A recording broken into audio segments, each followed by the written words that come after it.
Looks like a man. I don't know what it was. Just that it ran across the yard. Okay. You've had problems in the neighborhood before? Yeah, my dog was killed here just recently. I don't know what it was. Whatever it is, it's running. I couldn't catch it if I was going to chase it. But whatever it was standing up. I'm out here looking through the window now, and I don't see anything. I don't want to go outside. Jesus Christ, you better... Sir? Dio! Hello? Get somebody out here. What's going on now, sir? That son of a bitch is about 6'9", I don't know. Do you see him now, sir? Yes, I'm looking right at him. Uh-oh. Okay, hang on. He's right... Is he in your yard, sir? Yeah, God, he's big. Okay, what's he doing in your yard? He's looking at me.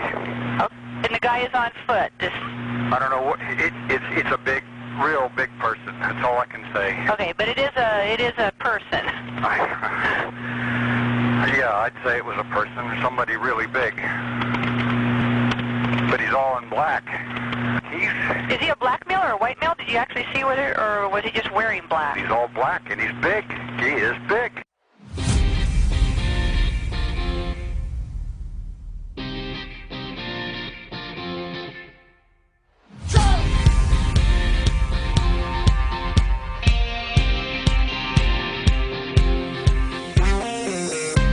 This is the Bukwas Crew.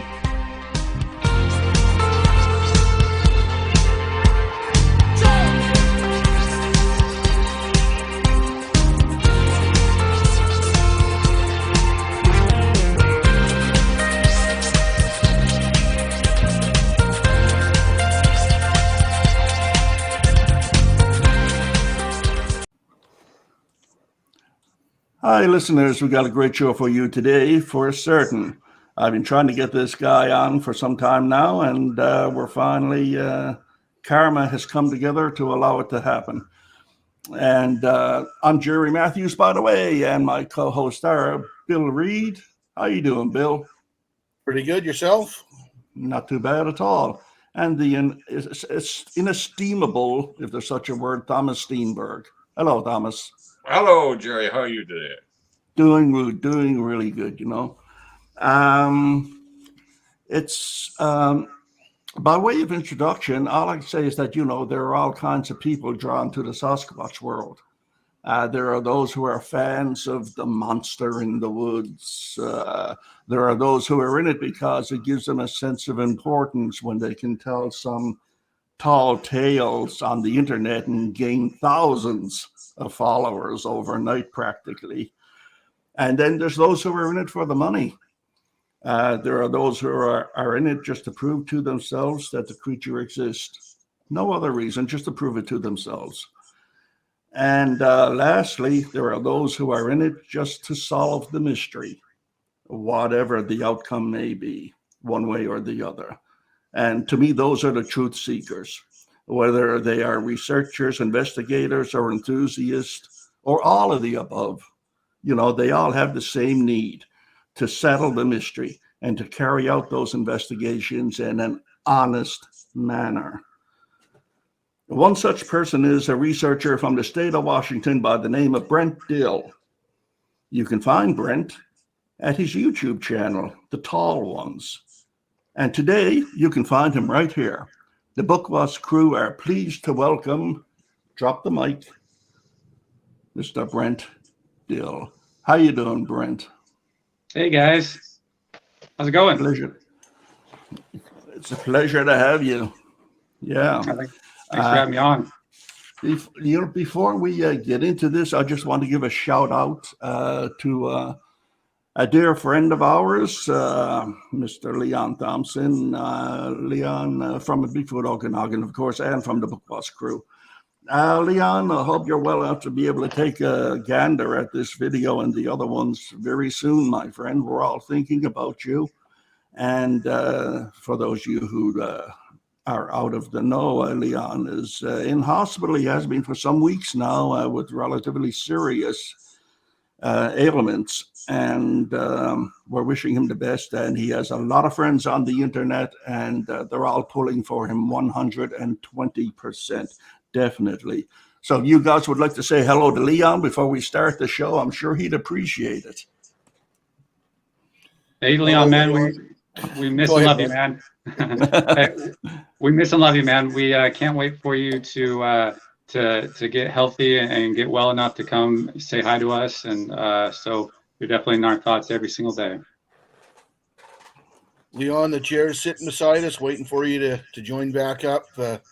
Miss you, brother, and all the best, and can't wait to talk to you again. Leon, I'm thinking of you continuously, and I know, man, you got what it takes to get through this. So we're rooting for you, my friend. We're all rooting for you, very much so. You've made a huge impression on the internet with regards to Sasquatch research. You've made huge leaps and bounds into our hearts, too, as well. So we care, we're here, and we're going to be around for you, friend. And a second person I'd like to give a shout out to before we get into this would be our daily purveyor of how Leon is doing in the hospital, and that's Mr. Steve Anderson, the Curious Cryptid. Without your efforts, a lot of people would be in the dark, and I know that you do a lot of work. You do a lot of work. You're very concerned, and you're a very genuine individual, and we're all lucky to know you. And so thank you, Steve. We certainly appreciate it. And actually, that's a perfect segue into this show, because as you remember, a few weeks ago, we had Steve on this show. And I queried him about the Bigfoot tree. Now, the Bigfoot tree, we're in Brent's wheelhouse when it comes to that. And so the thing, I think that you learned a few lessons from that, Brent, on your own perception of evidence and what have you. I know that we recently saw a video. You and I had discussed symptoms of priming and confirmation bias and whatever.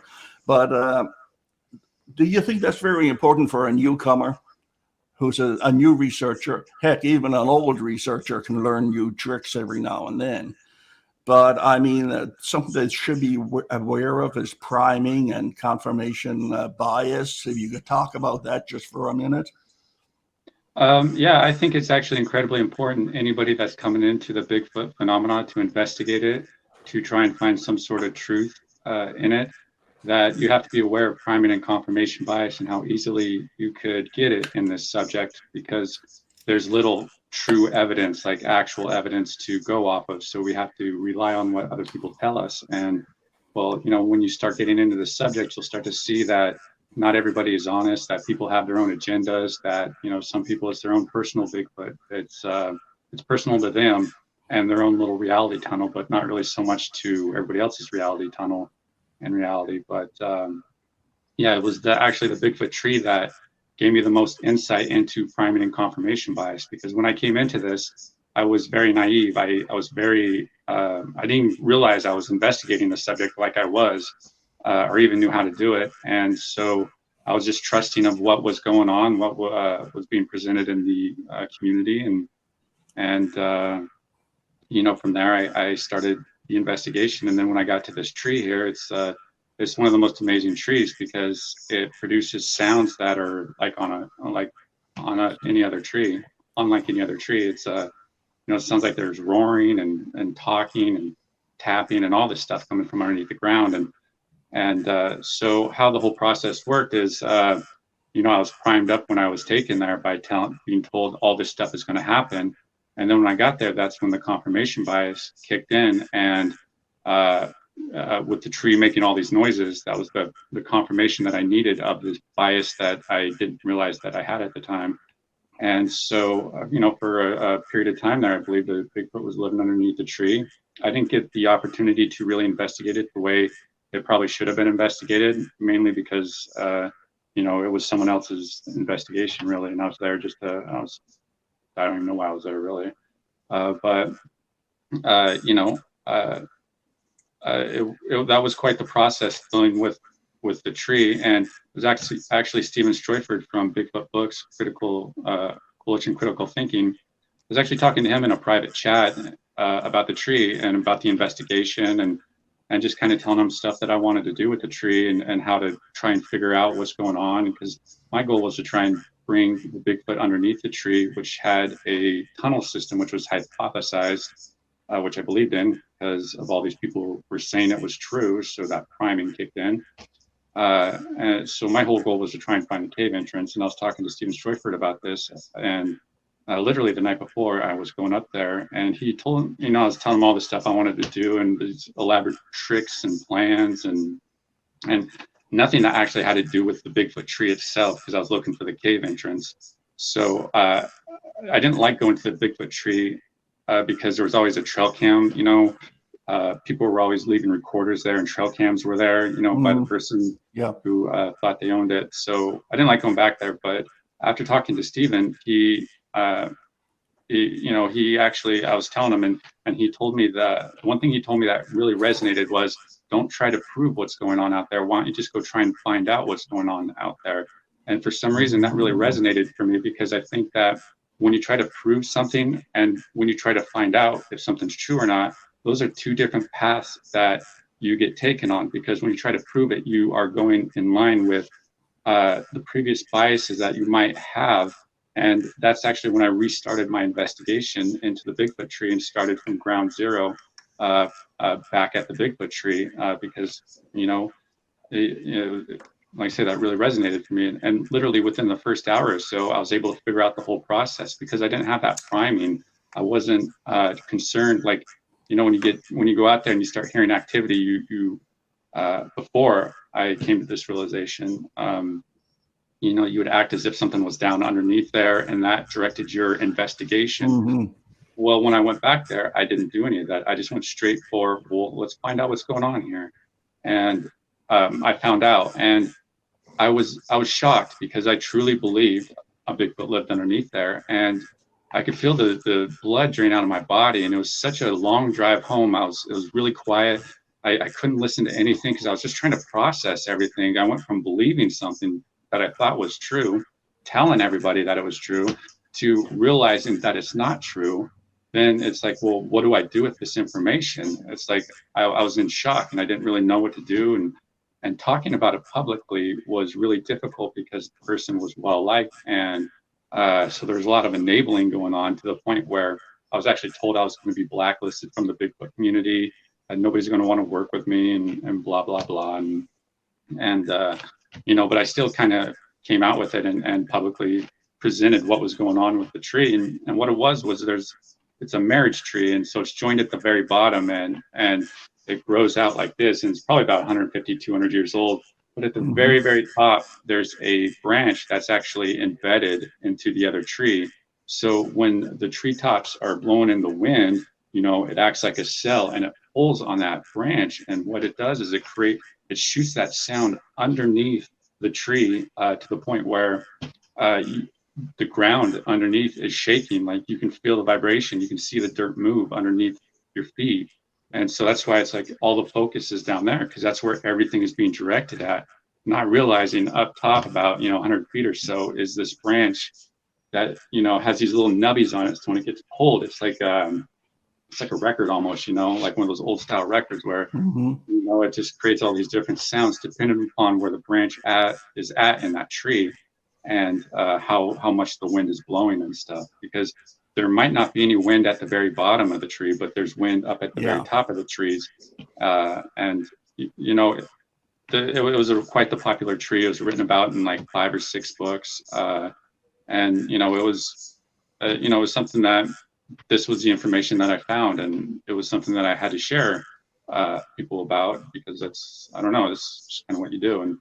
And that was when I first started to learn about priming and confirmation bias. And since then, I've been able to better understand it even more. And I try to communicate it and talk to people about it and make videos about it to get other people who are like me, that come into this subject very naive and trusting of people, that there's something that can happen to you that will affect your investigation that you don't even realize. Because like I was ignoring red flags and, it just really derailed my investigation because of the mindset that I had. I was not getting anywhere close to the truth. I was just going down some fantasy rabbit hole that I was kind of creating for myself by going off all this previous evidence and all the lack of evidence I was getting at that certain time.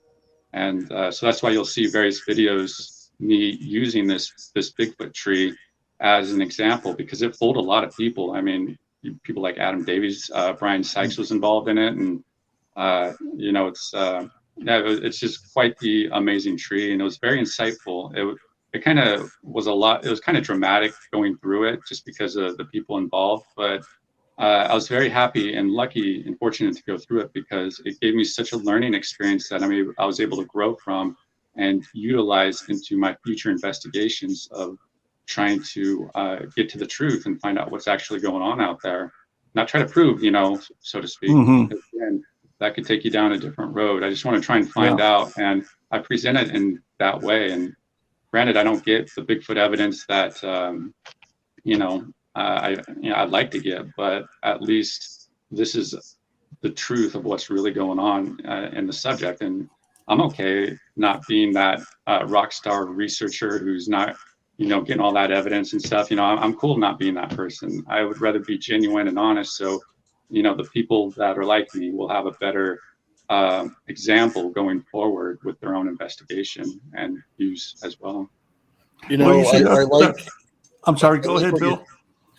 There's 2 points. First off, you realize you're on a show with a bunch of old guys and call records old school. You've just stabbed us in the heart. But, no, they made a comeback. but second to that, I like your point about you're not in it to present evidence to the world. You're there to collect an answer. And I know, and I'm speaking for Thomas a little bit here, you know, he's been here for 40 years. And one of the questions that he constantly gets hit with is, why after 40 years haven't you presented, you know, the Bigfoot photo or the groundbreaking piece of evidence, whatever? And one of the things that he's always said is, A, he doesn't hoax, and B, if it doesn't pass his own vetting, he's not going to pass it on to others.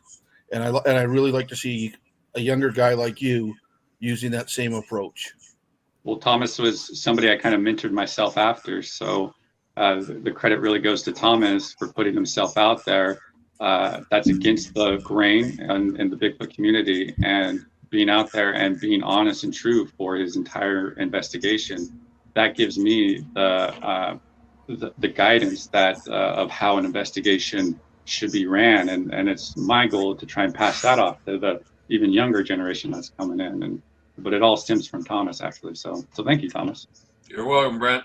Listen, refresh my memory. I'm trying to remember who was the first guy that brought this so-called Sasquatch tree into and announced that they thought.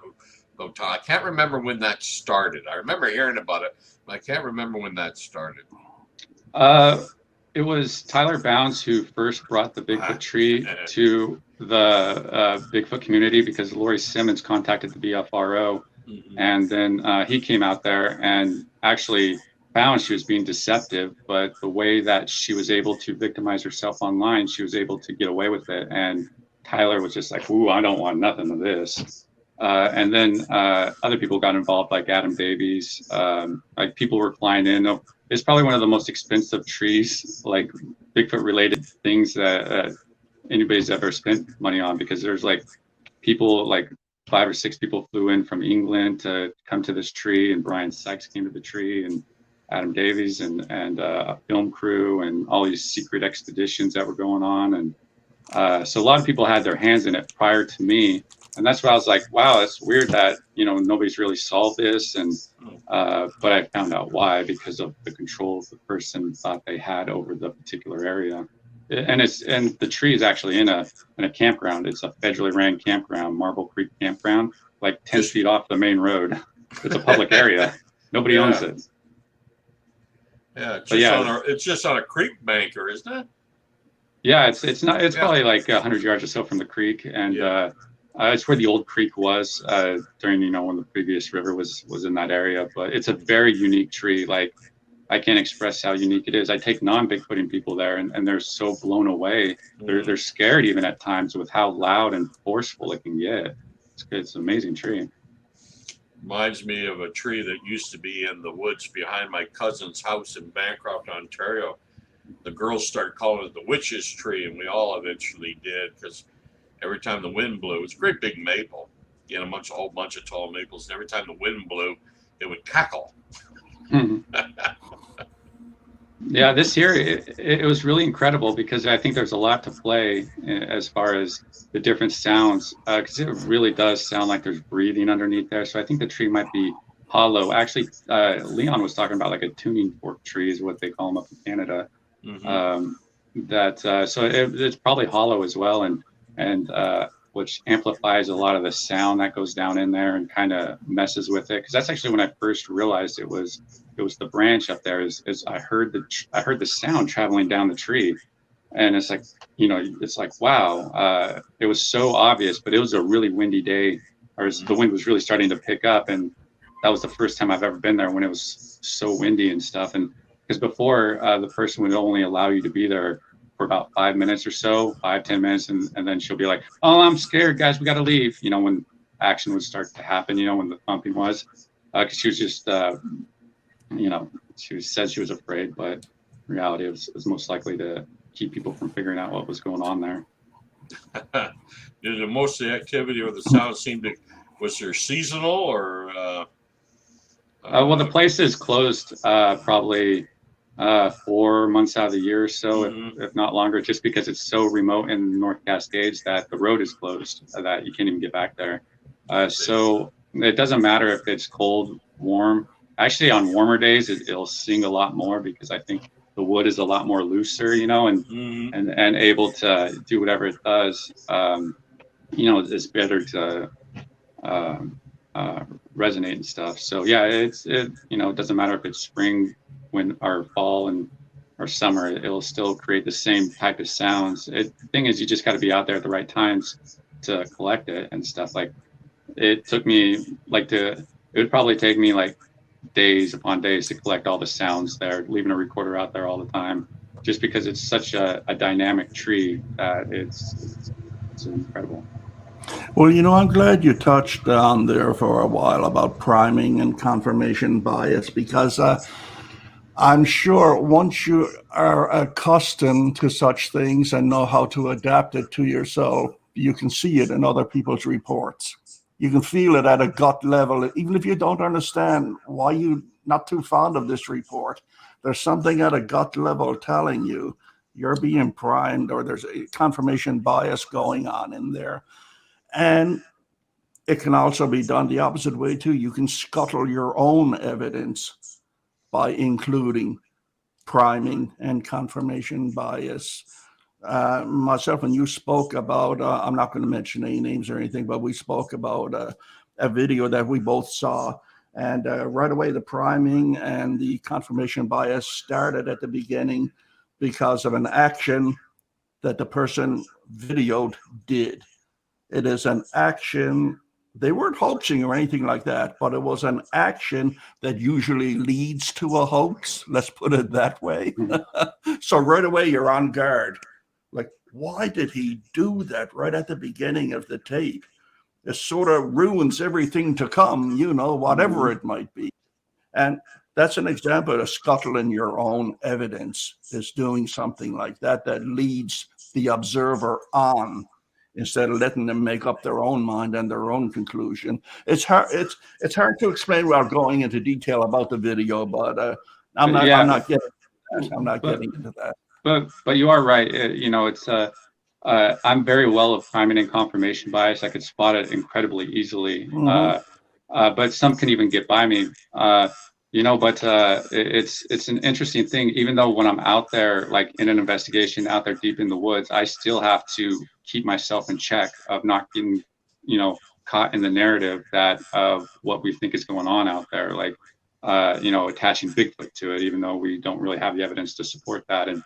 And so it's really actually still a challenge. It's not so much a challenge, but something that I still have to be aware of, even now, to not get those biases when I'm out in the woods, when I'm actively out there, to build up a narrative that's really not even there. So it's a constant challenge. It's not something you just learn poof, you're good to go from there on. It's something that you have to keep reminding yourself, because especially if you're out there with other people who are primed up, you know, you got to watch out of that kind of bleeding on over to you, and you starting to go down that road.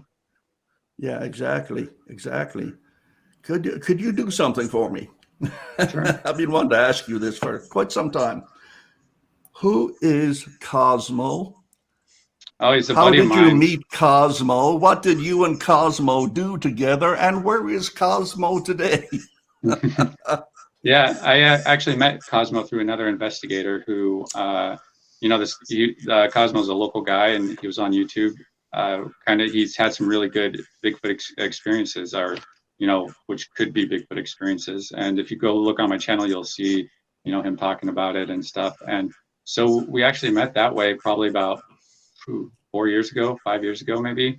And, you know, he's just somebody that I'm just able to get along with, you know, all the time. And we go out to some of the most remote areas, do some of the most remote bushwhacking, and I have his back, he has my back. And you know, during the winter times, he'll kind of, you know, get away from the Bigfoot subject. So we're actually going to probably go out here soon, and well, all of us really. So he's still around, but he's got some really good Bigfoot, or, you know, some really interesting things that happened to him down there. But yeah, he was pretty much one of the main guys that I would go out and investigate with, and our schedules would align up most of the time, because that's one of the hardest parts, is getting people's schedules to align, because you do kind of want to go out with people, especially in some of these more remote areas, just because you get that comfort and stuff. But sometimes you have to go out by yourself. But yeah, so that's who he is. He's a good guy that I could trust, and he's not going to do any shenanigans. And you know, if he says something happens, I definitely believe him. But I mean, we don't have any. I mean, we have weird stuff that happens, but we've never seen Bigfoot doing it. But it's so hard to find somebody who you think is on the same page as you. You know, I can talk to this guy about this thing, and he's not going to pass it off or anything like that. He'll give an honest answer, what he thinks, you know, and you do the same back to him. It's really hard, because at the beginning of the show, like I said, so many people are in this for different reasons, and they want different results. So how hard is it to find someone who's on the same page as you, who thinks like you, and who's looking for the same results as you? Maybe in a different manner, but you're looking for the same results. You agree on that much anyway, you know, even if it's something as simple as kill, no kill, you know? Yeah, and it's hard to find people like that. And I'm fortunate that, you know, it's taken me years, but I think that I've kind of surrounded myself with some really good people that are really I'm going to help them, and they'll help me, and we'll help each other kind of get to more of the answers that we are looking for. And they're like-minded people like Curious Cryptid, Tristan, David, you know, just Cosmo, and a bunch of all these other people. So I feel very fortunate. I'm very optimistic about 2022, because I think we actually have a chance to really vet out some of these areas to see what's going on, to really maybe collect evidence if Bigfoot is in the area. And you know, like, these are really good people that elevate my game, you know, because like my skill level is like right here, but working with all these other people like Steve Curious Cryptid and stuff, it elevates my game, because there's so much higher in all these other fields that, you know, that they just, when we're all together, it's like a well-rounded person, because I have my shortcomings too, and everybody has their shortcomings. So we just work within those, and work with the people who will help us in our own shortcomings, to kind of help get to the answers that we want. Not to take advantage of people or anything, but you know, we just need to recognize where we are and what our skill level is. Like, I am by no means a master tracker or anything like that, but Cosmo's really good at it. You know, he's really good at tracking, being a nature observer. So I like going out with him, because he helps elevate my game. And whenever I get evidence that's like, wow, this is really weird, I have a good group of people that I will help vet it out with, like Steve Curious Cryptid again, and just a bunch of other people that I'll vet all this evidence out, so I don't have to worry about presenting something to the public that's not what I think it is, you know. where I have to walk it back or say, oh man, I'm sorry, I'm wrong. So I don't ever want to be in a situation where I have to be like, oh man, I'm wrong about that, because that means I just wasted a lot of my time and turn everybody else's time. Yeah. Is Cosmo an alias? Yeah. I just asked that because your first question was, who is Cosmo? And we still don't know. Yeah. He's the man, the myth, the legend. He's like Bigfoot himself. So that's gonna be a new thing. Where's Cosmo? Where's Cosmo? Yeah. That could be a good one. But just to follow up on Brent's comment, I like your approach, because I found years ago I was in industry. I was part of a very weak team, and there was a lot of the company I worked for had a lot of silo structures, and there was finger pointing. And we had a new boss come in, and he revamped a lot of stuff, and there was a lot of pain in it. But at the end of it, we had a very strong team. And one of the things, and what you're trying to build, is when we closed the doors in our team meetings, we were harder on each other than other people could be on us. But it was a positive way. And when we came out of the room, everyone had a consensus. Or if we didn't have a consensus, those that were you didn't agree with it, you would never know that they weren't in agreement with it. And that's where our team is really important. If you guys can get together, and even in the meeting, if it looks like to an outsider that you're trying to rip each other's heads off, but you're not, you're just being respectful in your difference of opinion. If you can go through that, and then when you put that information to the outside world, you vetted it every way possible, and the evidence is valuable. So I like that you do use that approach. And, you may get surprised every once in a while, but if you're confident in your peers and they're confident in you, that's a huge step in keeping yourself grounded. Yeah. Oh, absolutely. And, we still work as individuals, and but we still work together as a group. And this year, I think we're going to work together in a way that, man, I think it's going to be really beneficial for us all to help each other in these various areas that we have found that has potential Bigfoot activity in. But if we can all get together with a good research plan where we know exactly what's going to go on during this Bigfoot outing, this overnight outing, this weekend outing, we know who's going to be positioned where, what the goals are, what technology is going to be used to try and do it, and all this stuff. And if all this gets worked out beforehand, when we go out there, we'll probably have a higher level of success versus just the random stuff that we have been doing lately in the last many years up here. And one of the other things that I also like that you talked about earlier is with confirmational bias. And there's one way that I always use to look at for people that are talking about it, and that's if they are using absolute terms. So if somebody says, coyotes never do this, or I've heard every sound a blank makes, you know that what they're doing is building up for you to believe in their confirmational bias. So I'm glad you talked about that, because that is huge. And even things like when you see the title of some YouTube videos, as soon as you look at the title, you know that it's going to be a video that's going to confirm their preconceived notion. So I like the approach that you're taking and your group is taking. I think it's well-rounded. Oh yeah, thank you. It's really one of the best ways to approach it, and for the ultimate success, less drama, and because we all want the same thing. We all want to kind of find out what's going on out there. We'd all like to see one and collect the best evidence possible and work together on doing it, because we can each teach, we can learn from each other. And I've learned a lot from everybody that I've collaborated with. And I hope I was able to offer something to them on it. But yeah, it's definitely the best way to go. There's less ego involved, and more actual focus on what should be done. Yeah, Brent, you've been, put it simply, sticking to the facts and not deviating from the facts. That's the way to go. Heck yeah. Where have I heard that before? And if you can have a good time doing Who it. said that? Yeah. Damn it. Cosmo. Anyway. Cosmo said it. He's a smart guy, that Cosmo. That's why I had to ask about him. Hey, he's actually one of the best nature observers. Like, because I don't really consider myself or anybody else really a Bigfoot researcher, because there's nobody's directly researching a physical Bigfoot right in front of them.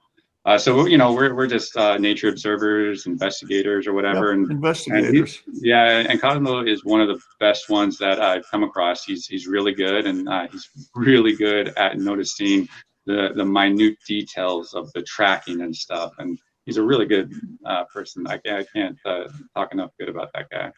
Well, there's actually quite a few real Sasquatch researchers out there, Brent. They just can't do it with anybody witnessing it. Oh yeah, you just got to take their word for it. Yeah, in their next book. Yeah. So tell me, Brent, tell me about your son. Does he still take excursions out into the backcountry with you? Well, not right now because he just broke his collarbone during wrestling. But oh man, yeah. I got I got 3 kids, and none of them are really interested in Bigfoot. I got 2 girls that are older than him, all teenagers and stuff. And they're teenage girls, and they don't really like Bigfoot. But I do like trolling them with their friends. Like for instance, if I have to go pick them up or something, and I'll keep a Bigfoot cast underneath the seat of my car. And so when the friends come out, I'll just put the cast in the back seat, so when they get in, they'll have to see it. I do that just to embarrass the kids, but yeah, with my son, he's actually more into ghost hunting, so he's more into that whole thing, which I'm not really. But you try to do stuff that you want to do with the kids. I can't. He thinks Bigfoot's very possible, but he's more interested in that. So we're gonna go do stuff like that, more stuff like that, as far as ghost hunting and going on some of these haunted trails and just explore that. Just like I said, it's not like I'm a ghost hunter or a believer. It's just try to do stuff like that with the kids. But he comes out with me on Bigfoot outings occasionally, and he's braver than most adult men that I've been out to the woods with. As far as him not being afraid of him sleeping out there in a tent by himself, and so yeah, it's fun to try and bring them along when they want to explore it. I don't really try and shove the whole Bigfoot thing down their throat. I just let them, they said there's not enough evidence to support it, and I respect that because it's true. There really isn't enough evidence. And I took them up to the Bigfoot tree when I thought it was real, but they still didn't even really believe that. I can see the car ride home now, Paranormal, zoological. You're sleeping outside the tent tonight. The beauty is, Brent, like neither of my daughters are interested in Sasquatch. And my oldest daughter's always said when she was in university that she was going to do a study on Sasquatch researchers. She said, but where I found when my kids were little is it brought out a love of camping with them. And when we went out, and even most of the camping, nothing to do with Sasquatch, but it was all about, walking trails, how to, what to do if you're lost, wild edibles, all that sort of thing. And even though they have no interest in Sasquatch, that time spent with them in the woods. I mean, they're 32 and almost 31 now, and they still go out hiking and they still do that stuff. And if you can spend quality time with your kids, even if you're on the hunt for Sasquatch and they're on the hunt for, wild orchids, it's still a great bonding time. And if you can do that with them, that's a great thing.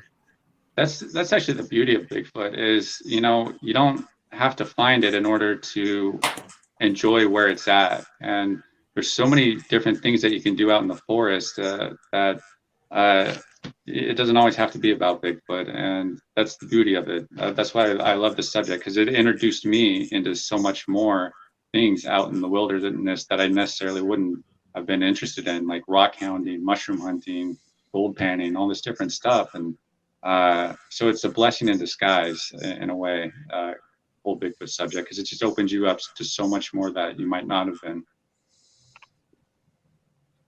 Yeah, that's look.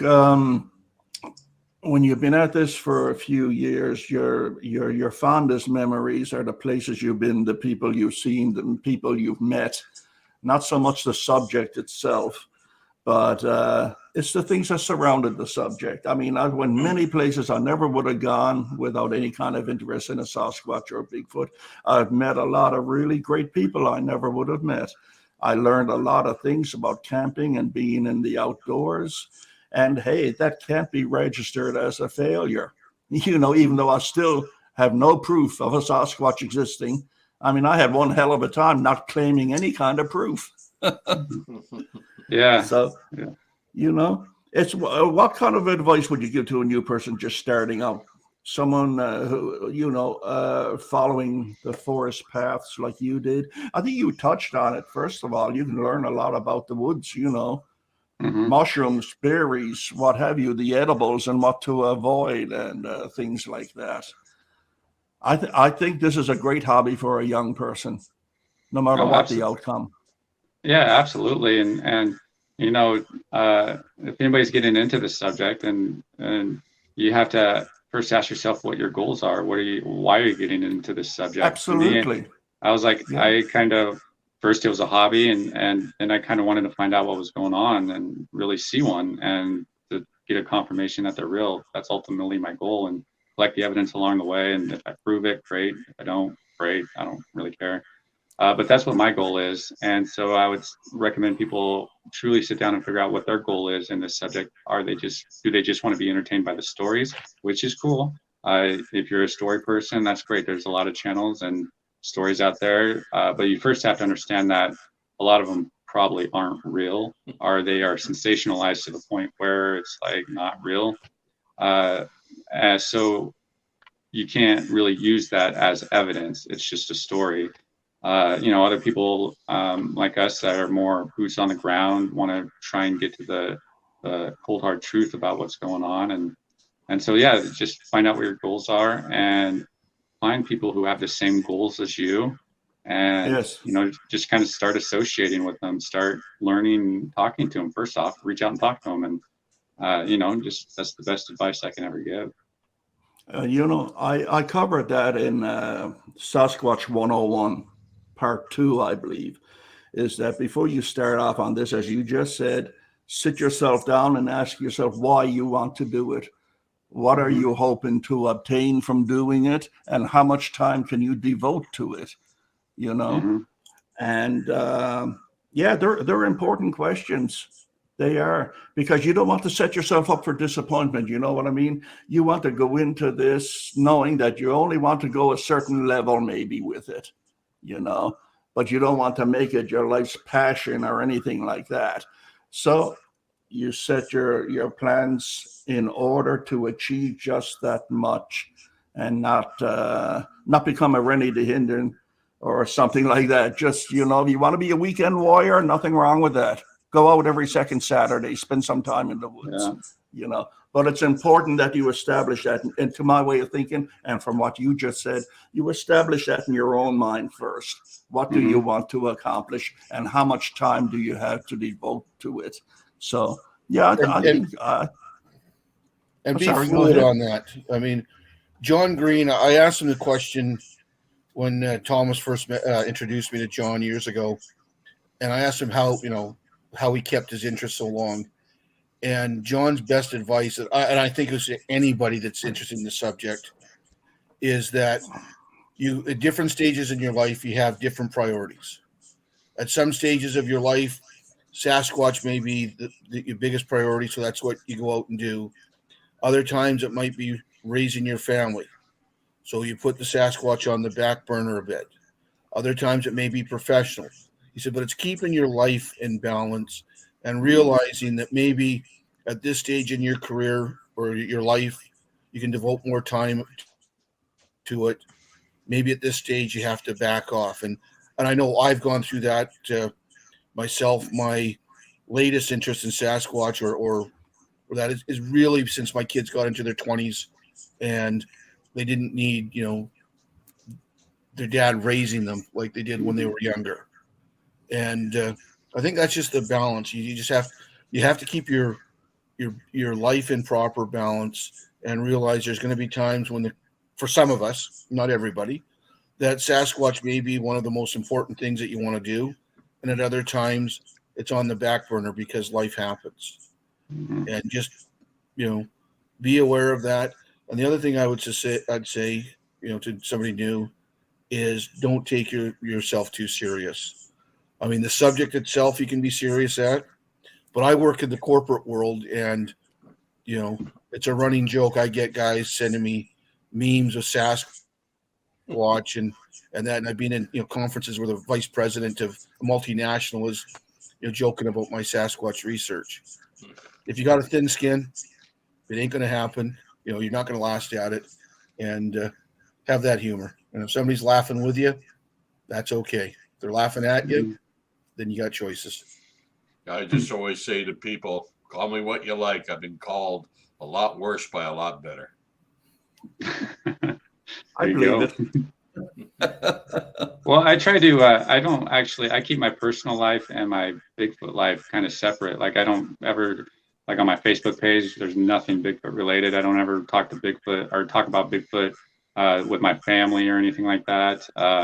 I'll do it with, some friends and stuff, but I keep that whole Bigfoot thing separate in my life because until I find out there's something more to it than what has happened to me, I'm not going to waste anybody else's time with it.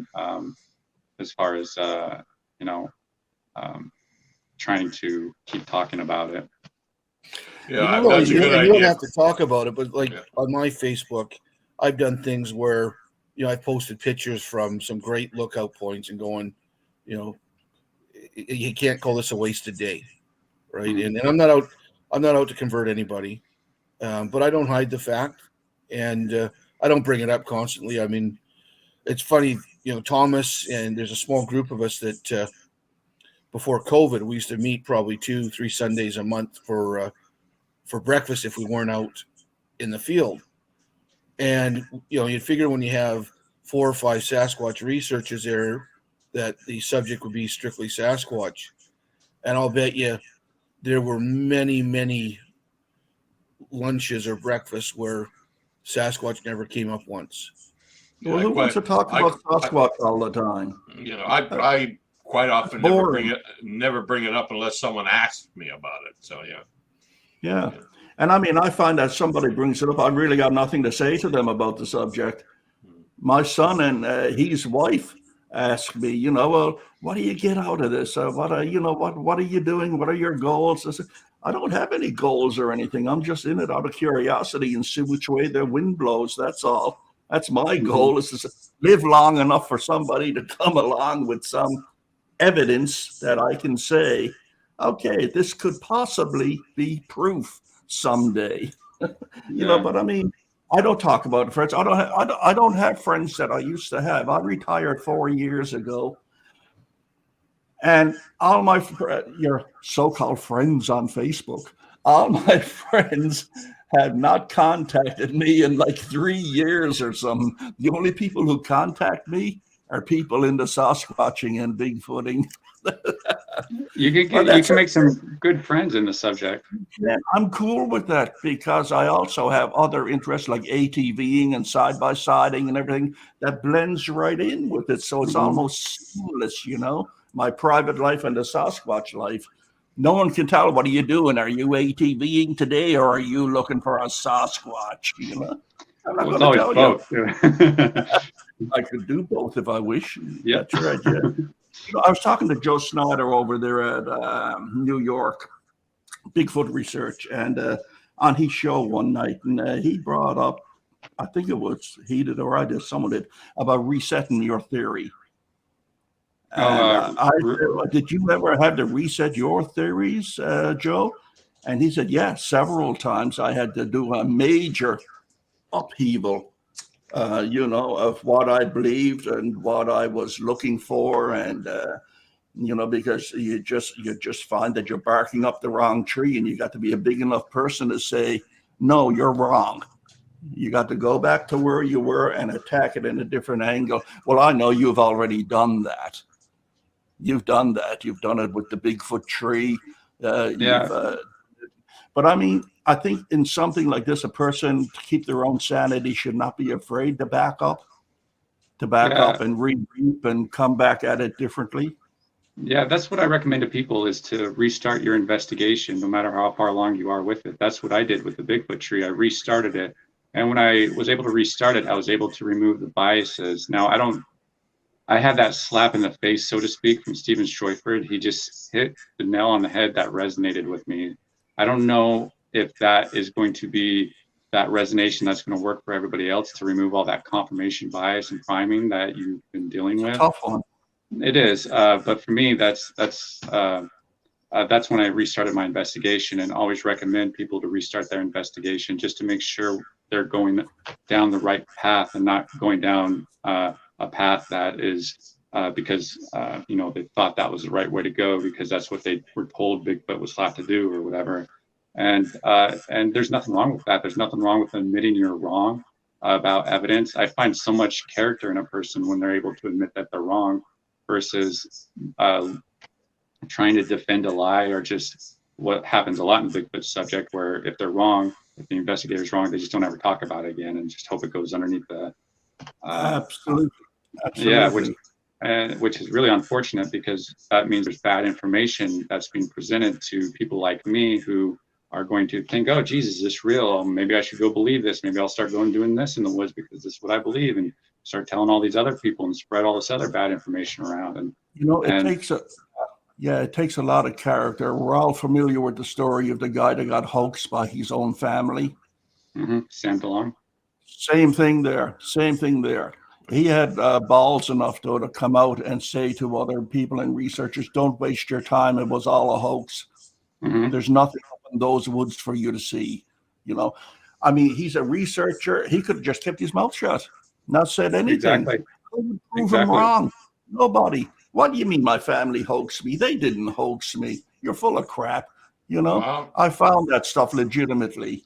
But he Yeah, didn't. well, there's a level of humility that comes along with admitting you were wrong about being hoaxed. And so I really applaud Sam and have so much respect for him to come out and say that, because it's so rare in this subject. And I always applaud people who have that strength and courage to come forward. Because everybody wants to be right and nobody wants to be wrong. Yeah, it's embarrassing. It's embarrassing to be wrong. Well, yeah. I mean, I'm not sure how it would have affected me if I were in his position. Do I just shut up about it and let it blow over? There's always something new happening in Sasquatch World. Next month, nobody will even remember me or this happening. Or do I speak out? You're never too old to learn you could be wrong about something. Yeah, I learned a couple years ago I was wrong about red eye reflection. I never would have believed it until it happened to me. Mm-hmm. I think he was more forgiving than I would have been under the circumstances, to be honest. But going back a bit, you talk about when you talked to Stephen and how he was able to give you a reset, and you've either knowingly or unknowingly, you've built up a peer group of people you trust that you can bounce the ideas off of. And that's exactly why these peer groups are important. And that's part of the problem, I think, with a lot of the Sasquatch research out there, is there's so many people that are researching in isolation, and they don't have that peer group that they can trust and that they can bounce information off of to get other ideas. And I think Stephen's group, the Coalition for Critical Thinking, and whatever the hell he has it on Facebook, it's got a lot of value. I mean, oh man, yeah. Sometimes it gets a little rough for people that don't want to be reasonable, but I think, and that's part of what our group is trying to do, is set out, put the tendrils out to have peer groups where we can bounce ideas off reasonable people, because we may have an issue in BC that we were stumped by, and we could talk to somebody like you in Washington State that says, hey, yeah, I ran across that, and this is what we found. And I think that's really important. We got to get out of our cells and network with peer groups that we trust. Oh, absolutely. And just on the online peer groups that we've had, we've helped each other out. And as you mentioned, Joe Snyder, he had this owl sound that he at the time had a hard time identifying, and other people helped him identify it, and he's now like, hey, check out this owl sound. But without that peer group, he would probably still not know what made that sound, and it might lead to a belief that it was actually Bigfoot making the sound. But since he had the good resources and the right frame of mind, he was able to properly vet it out and continue his investigation on finding the truth. Gerry and I went through something similar with the Chehalis sounds. Oh yeah. Yeah. Boy, there were a lot of people who didn't want to hear that. Oh yeah, well, you're taking Bigfoot away from people. You're taking a part of Bigfoot's evidence that really helped solidify it. You're taking it away from them. Yeah. Killed their unicorns, shot down their Santa Claus. Yeah. Good job, man. But I will say this. I don't know who was saying it earlier, but someone was saying that when someone says, "Oh, I know what coyote sounds make," or "I know all the sounds coyotes make because I've been in the woods my whole life," that there just irritates me to no degree because nobody knows. I know a coyote expert. He says that they make 150 different sounds, that they themselves don't even know all the different sounds that they make. It's such a vast thing, and it's such a rare occurrence to hear some of these sounds like you heard it, that nobody can ever say that. And if somebody does, that's a red flag for me. Yeah, I see Leon was there. He said, now that was an authorityism or an authority play or something on that guy's part. As soon as he says, I know every sound they make, or I've been doing this for 15 years now, but right away, authoritarian thing coming out, how dare you argue with me? I know these things. Yeah. Leon, yeah. And with people like that, that's usually a red flag that I will plant there and be like, I'm going to start taking, perceive their information from behind that red flag. Yeah. Like, I'm not here to be argued with or anything like that. I'm imparting a fact to you. You better believe it because I know what I'm talking about, What do you think? Would you advise a beginner in this to go out and take a GPS course or something? Because whenever I turn on the 6 o'clock news, at least once a week, SARS is going off in a helicopter to pick up some hiker that's running around the mountains in a pair of runners or maybe a pair of sandals and a T-shirt. And, respect Mother Nature. Oh, absolutely. That's the point I'm trying to get at. Respect Mother Nature. You're not invincible. Mother Nature's powerful, more powerful than you are. So, well, Gerry, a broken clock can be right twice a day, and I'm saying that because of David Pilates. I mean, I don't believe anything he says, but one thing that he does talk about ad nauseum is safety in the woods. And he talks about redundancy. Like when he goes out, he has his satellite communicator and a PLRB, and he recommends that people have that. So if they do go out there and they get lost, they can either use a satellite or the person locator beacon. And I think anybody that's going out there into the woods, especially nowadays with the technology that's relatively inexpensive, you need to have, or you should have, a satellite communicator like a Spot or a Garmin in reach. Yeah, man, just hit the red button and wait for the helicopter to come.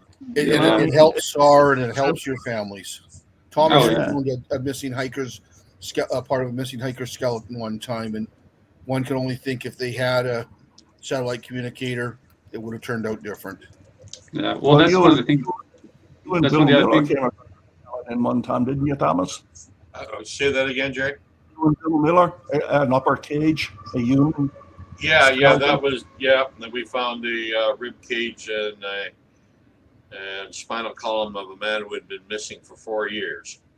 Yeah, and we told the RCMP about it, thinking, oh, okay, they'll probably want us to go take them out there, and they'll come in one of their 4-wheel drive vehicles, cordon off the area, do investigation. No, they handed us an orange bag and said, bring it in. Who was this researcher years ago that had this customized 4x4 vehicle? He had radar, he had thermal, he had night vision. He had, I think he had it for sale. He wanted 100,000 or something for it. Now there's a number of them around now, but I mean back then this was very unique. This was back in the 90s, the 80s. Satriella? No.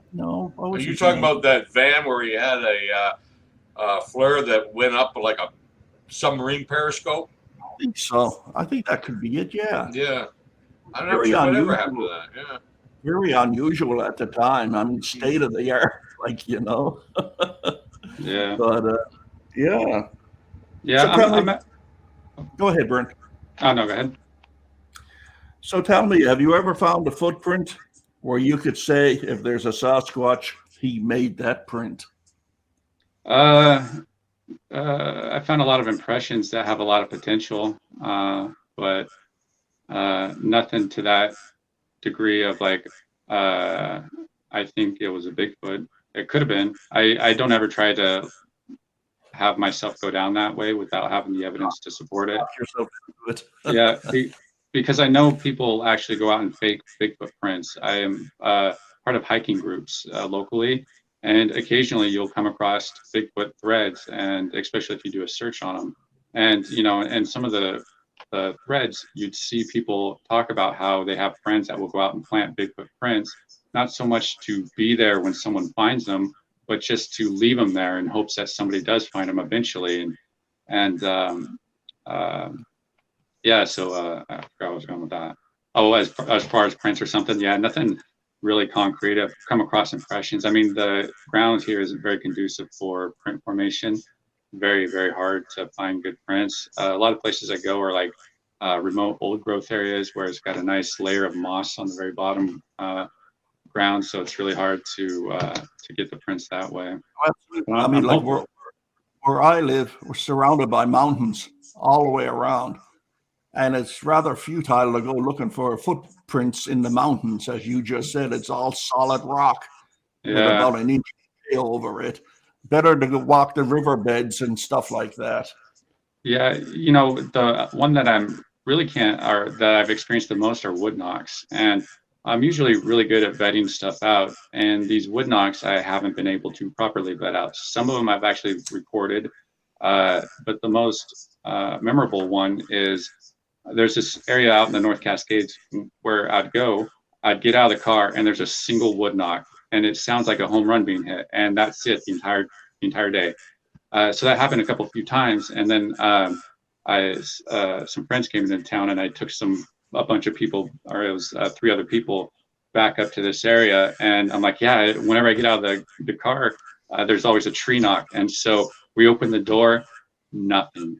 There's like no sound, no nothing. I'm like, figures. One time I bring somebody up here, because I didn't record it at the time because it was like, didn't really think of it, and so I was like, oh great, there you go. You know, I hope to show somebody something cool, and didn't happen. Well, a little later, we went probably a little further down this trail, and I did a wood knock, and then all of a sudden we had something wood knock back. So actually wood knocked was something back and forth in the woods, and this is an incredibly remote area that we've had previous potential evidence or experiences that has a long history of Bigfoot, and there's one road in there, and there's no real reason for anybody to kind of be back. I'm not saying that it's not, but you kind of see if somebody was back in this area, just from how the location is, or not see them, but you'll see if there's a camp or something, especially if you go look further and stuff. But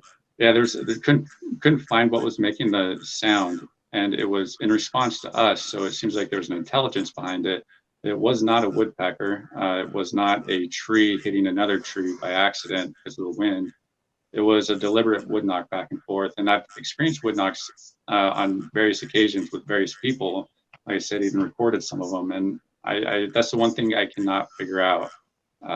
Impressions I can chalk up as like maybe it's a bare double print or a human or whatever. So the information isn't there. But with these, I can't figure it out. And I have looked long and hard to try and vet this out as far as what could cause this. And so far, I haven't found anything.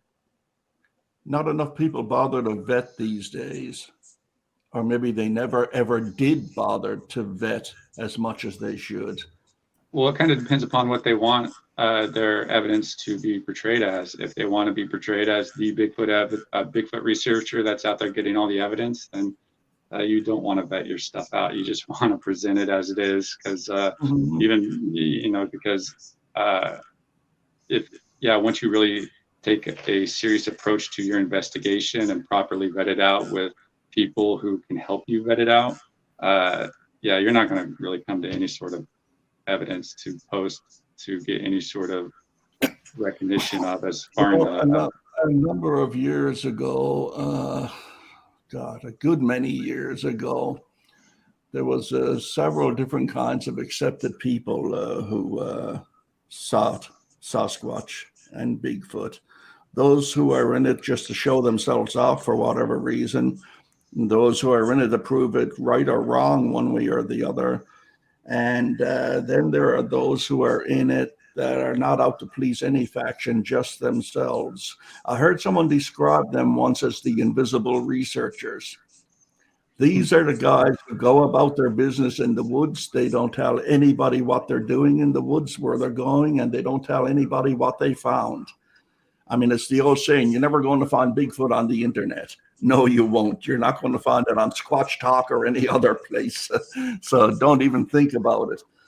But there are those who go out there into the woods just to satisfy themselves. And who knows what evidence they may have found until this date. They're not going to share it. Now, there's two factions here, two camps. One says, yes, they should share. And the other says, no, why should I share? I'm doing it for myself. I'm not doing it for you guys. You guys look for your own evidence. You know, this is just strictly for me. And I don't know if that's good or bad. Well, I've noticed that people that make those claims are like, oh, I don't want to show my evidence, usually because it's not good enough to show it. Because I know people like that. They're like, oh, I got this great evidence. I don't want to present it online. And then when you see it, it's like, I wouldn't present that either. But I think a lot of it is that. What were you going to say, Bill? I was going to say, two things. One is, like Brent was earlier talking about the wood knocks. I mean, we have to be able to say to ourselves, there are certain questions that we do not know the answer to. And I had that weird experience up at Pink Mountain about 10 years ago. I'll probably never know the answer to it. But you have to be satisfied with it. When you look at everything that you do know, it doesn't fall into any of those categories, and you say, I just don't know. I just leave it as an open investigation. Yep. I don't know what it is. It's still open, and maybe I'll find a conclusion. If not, it's open. And I found out with a sound that I had heard one time 5 years later when I'm doing something completely different. I heard the same sound that I had for years couldn't figure out. But the other thing with the researcher that Gerry's talking about, the one that doesn't share their evidence, and it's totally up to anybody if they want to share their evidence or not, or what their reasons are. That's fine. But what I've told some people that claim that they have all this great evidence that they're not sharing, I just tell them that in the research of Sasquatch World, if they're not sharing their evidence, then they are meaningless to the subject. Mm-hmm. If I have a dead Sasquatch body in my basement and I won't share it with the world, that's no different than if that body doesn't exist anywhere. If it hasn't been shared, it has no meaning to the research at large. So if you're happy with having, a basement full of dead Sasquatch and whatever else, and say a secret that nobody else in the world knows, if you're happy with that, hey, good on you. But you are insignificant in the world of the research. Mm-hmm. But the thing is, Bill, the only stuff that is shared is stuff that's pretty well useless. Oh, I realize that. I'm just saying that. I agree with Brent that these people that say they have this great evidence, either A, when they show it, it's because they honestly believe it and it's their own confirmational bias where they think it's great, or sometimes they'll have a story around it where they say they saw something make the footprint or whatever, well, we don't have those other factors, so we can't use that when we evaluate the evidence. And then sometimes it's just people that are trying to blow smoke and saying, there's a person on the Bigfoot forum that if anybody mentions any type of a Sasquatch encounter, this person has had that plus one better. Mm-hmm. Right. And they're full of shit. It's just at the end of the day. But yeah, if you have the best research in the world and you're not sharing it, there's no onus on you to share it. But at the same time, you're meaningless to the subject if you're not sharing. Mm-hmm. Don't go around telling people you have evidence that you don't want to share because you're just being a jerk at that time. Exactly. If I had any kind of an evidence, it's highly doubtful I'd put it on the internet to start with, but that's not saying I'm not going to share it. I'm going to share it with the proper people. I'm not going to share it with the internet. And proper evidence. You like Brent, you haven't found any blue bags out there. Vetted evidence that. Yeah, I did have, yeah. Vetted evidence that convinces me that this is a real ticket item I got here. Where it'll go, I don't know, but I'm going to be careful who I share it with, And people expect too much from the internet. People expect way too much from the internet. It would be. That's why. I'm sorry. Go ahead.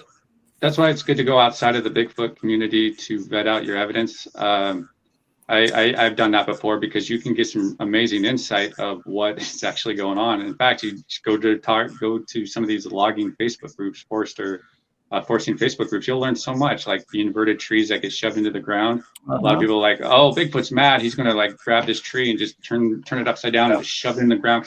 I don't know if Bigfoot's pissed. It's not. It's actually loggers do that to mark territory.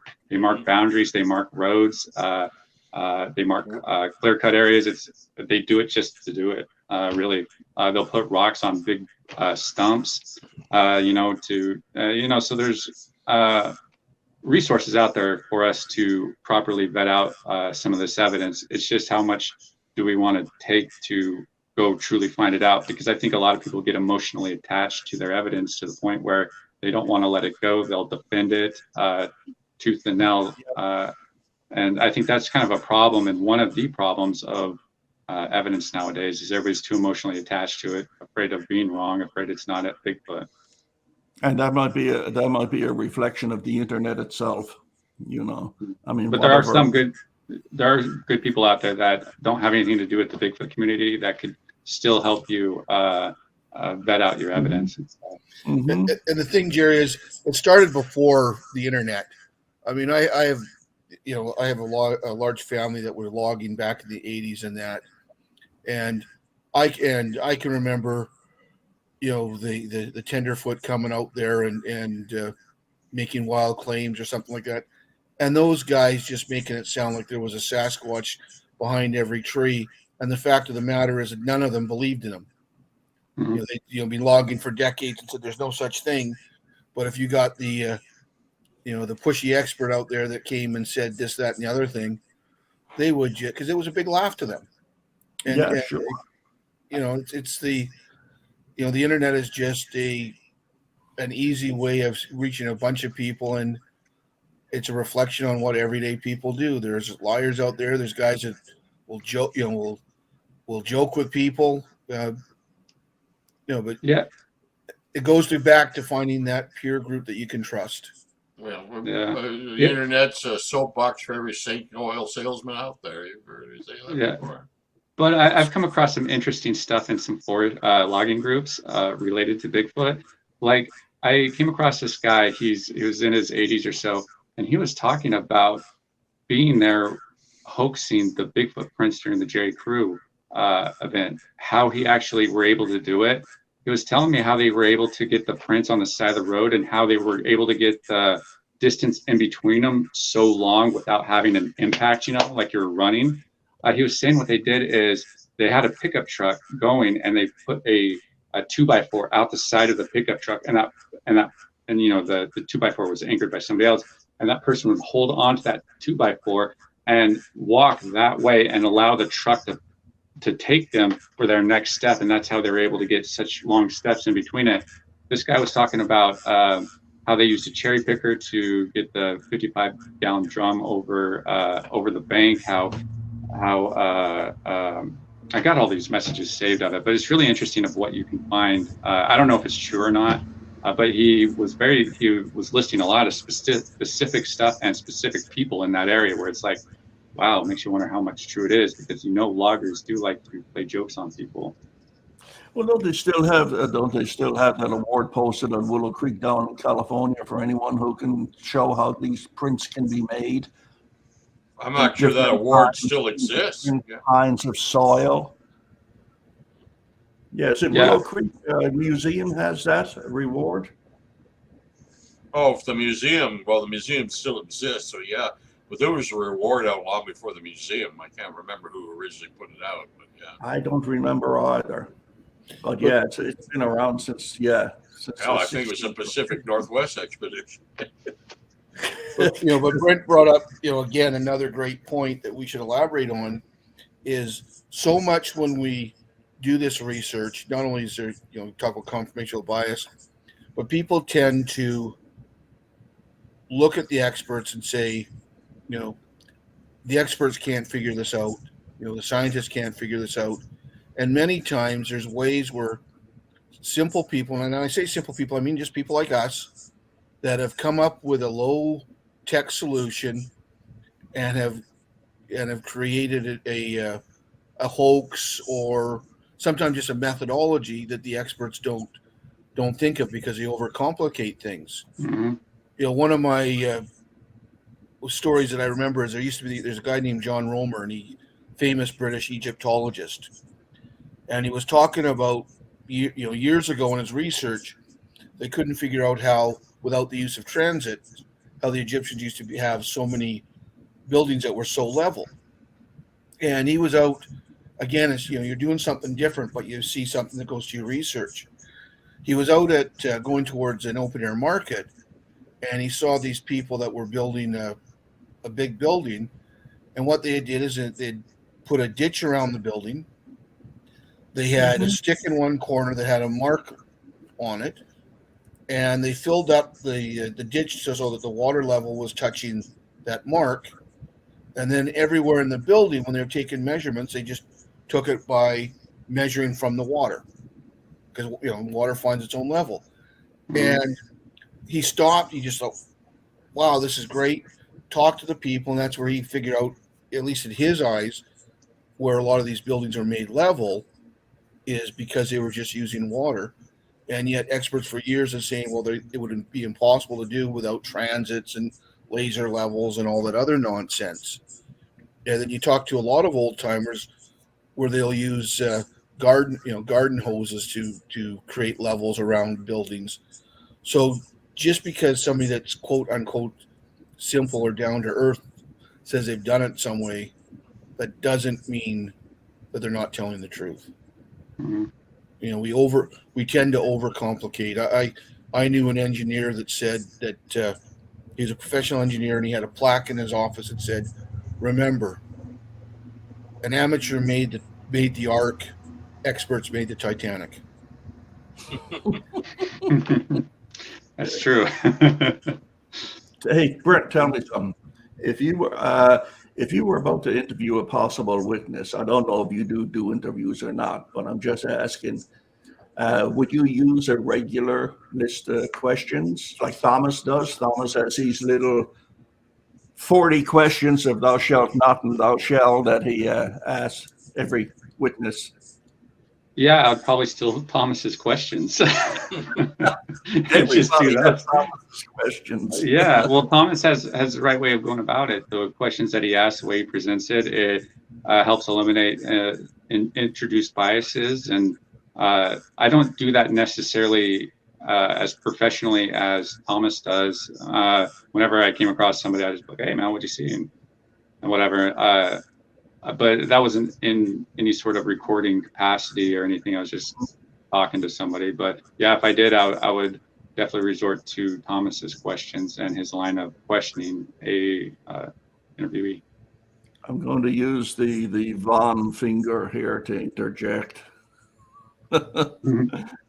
And I don't think Patrick has a patent on it. So, have you ever been a member of the BFRO? No. What's that? If not, why? I don't really see a purpose. Like, I don't really like. There's really nothing anybody else can offer me in this subject that I can't do myself. Like, I already probably know better investigation areas than a lot of the BFRO does. Now I know BFRO investigators, and some of them are amazing people. And I think did you have Rick Knoll? Wasn't he an old BFRO investigator back in the day? Great interview, guys. Yeah, great interview, guys. By the way, with Rick, that was just that was a real treat. You don't really get to hear him very often. I'm trying to get that guy on since I started doing podcasts. Did you ever get a hold of him? Not yet. I think you actually first initially gave me the wrong email address because it was Comcast.com, and I think it's Comcast.net. That's the way it's supposed to be. I'll double check as we finish this show, but I'm pretty certain it's right. But I know a friend of his who has his address too. I'll double check. If you're watching this, go check your mail. Yeah, well, because he's a local guy for me, and actually I've ran across some reports that he did for the BFRO, especially mainly about this one that's on Green Mountain that he took back in, I think, 1977. And I just kind of wanted to talk to him about that because that's an area that I investigate quite often and found some really. It's just a fountain. Oh, yeah. What I would really hope, Brent, if you ever do get able to meet with Rick, would be to do a video of him demonstrating his really unique casting method, with using his little ripple method. I think a hands-on video where he demonstrates that would be so helpful to so many people. Because there has to be footage of that out there because I've seen him demonstrate it with a dozen cameras on him before. Yeah. I mean, if I ever get that opportunity, I definitely like to document people who can help us, show us ways of doing things better, like casting prints and stuff. Because I know different people have different methods, and some methods will actually ruin the print versus better methods that Rick probably does and stuff. But you can actually create fake dermal ridges. That's what I've heard. If it's too thick, and it's called the pancake effect. And if you're, I would guess that there's some experts that have in their collection pancaked footprints or casts that they think are dermal ridges. Yeah, and they weren't even trying to fake them. That was just what happened. Yeah, exactly. Yeah, and they were taken as dermal ridges. Yeah. Just a follow up on that last question about the BFRO. I never ever had too much faith in the BFRO since the get-go, so that's no secret. But would you advise a young up-and-comer to join them? Or for that matter, join any group? Would that be a smart idea instead of striking out on your own? Yeah, I would first define who you are and what your goals are individually before you join any sort of group, because you can get assimilated into a group and you always want to keep your individuality even within the group. So I wouldn't advise anybody to join any sort of group early on. You first want to find out who you are, where you're going, and all that. And then that's when you can start. I call it collaboration. I collaborate with so many good people. We're not really a group, so to speak, like we have an official name or anything, that we have these codes that we live by or whatever. We're just a bunch of random people who have a good set of skill sets that each of us possess, different skill sets and stuff. And, we work together on trying to achieve it. But, with the BFRO, I just think that, it's something that probably needs a new, fresh type of leadership going into it. Because if you look at their website, even their website is incredibly outdated, only because I don't think they know how to get all those reports and then transfer it over to newer software, a newer website version that makes it a lot easier, that where websites should be. So it seems like it's been neglected. The group has been neglected. There's great people in the group, but it just seems like yeah, it just seems like it's been neglected over the last many years because maybe Moneymaker is focused on finding Bigfoot or these other ventures that he has that he hasn't. He lost focus of what the group originally was supposed to be. Because if you look at their, I looked at the BFRO website the other day actually to see if there's any new local reports because they post them on there. And there's only 2 reports for this month. It's like, geez, it's like nobody reported anything in the month of November. But when you start to find out the process of how reports get posted and stuff, it's quite a lengthy process that's not streamlined, and that's why a lot of it doesn't. The bar for evidence is like operated on a yo-yo system. It's up there one week, the bar is an inch high off the ground the next week of what is or isn't evidence. Oh yeah. There's no standard for them to vet by. So how can they say this is a class A, a class B, class C, encounter or whatever? Because it just isn't there. But you're right, there was a lot of good people from the BFRO. The very best that I ever met were from the BFRO at one time or another. And it's a shame. It was a good idea. It was a good idea.